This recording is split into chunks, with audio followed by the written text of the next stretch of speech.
आफ्नो सहारा आफै बन्नुहोस्। तपाईँ आफ्नो लागि सबैभन्दा राम्रो साथी, सबैभन्दा राम्रो संसार र सबैभन्दा राम्रो ढाडस बन्नुहोस्, जसले तपाईँलाई कुनै पनि खराब समय र परिस्थितिमा कहिले हार्न दिँदैन। जब कसैले साथ दिँदैन तब पनि तपाईँ आफ्नो साथमा एक्लै उभिन सक्नुहुन्छ।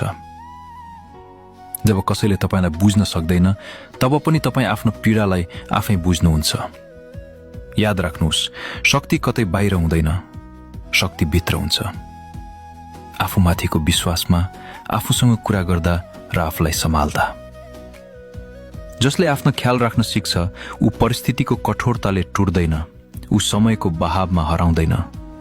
त्यसैले जब जीवन कठिन हुन्छ आफूलाई एक्लो नछोड्नुहोस्, आफ्नो ख्याल राख्नुहोस्, आफ्नो मनको कुरा सुन्नुहोस्, किनकि तपाईँ आफ्नो जीवनको सबैभन्दा बहुमूल्य चिज हुनुहुन्छ।